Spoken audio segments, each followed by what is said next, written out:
Well, time now for a story about maybe the oddest obsession we have ever found, and I have to tell you, this is maybe my favorite about San Diego ever. You may have seen it. It happens to be one of the very first ones we did at NBC 739 in 1995. We couldn't have done it without the help back then of a very nice homeowner who said, yes, you can come in and I'll show you what's under my house. When Art Gonzalez and his wife bought their Kensington home, they heard it had a different kind of basement, but this is just amazing. Down and down still further go the steps into the depths of Havens Caves. We're just about at the first room coming up. See, the guy who used to live in the house was named Dr. Glen Havens, a scientist, inventor, and eccentric who one day started digging a barbecue pit and just got carried away. Now, this is one of the 8 or 9 chambers that are down here. Actually, there's 9 rooms.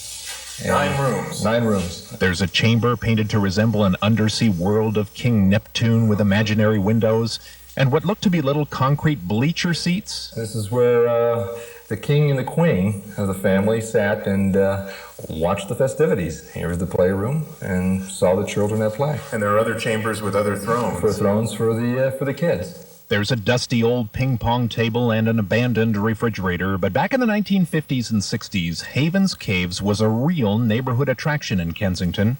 And Glen Havens, that's him, one time even hosted a wedding reception down here. See, this actually takes you to another chamber, another area. Think what you will of Dr. Havens. His tunnels and chambers are an incredible accomplishment. 100,000 tons of dirt, all of it hauled out by hand. Tight. So why did he do it?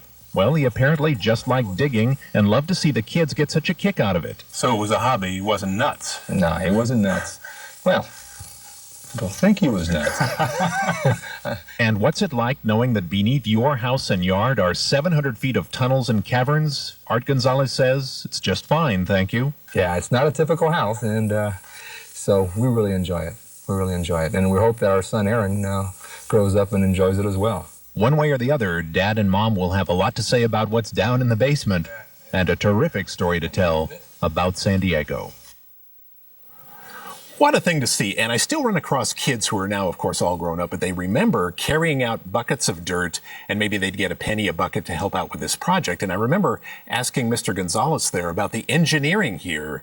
Is the house okay with all of this dirt removed under it? And he said, as I recall, he said, oh yeah, inspectors came and checked it out.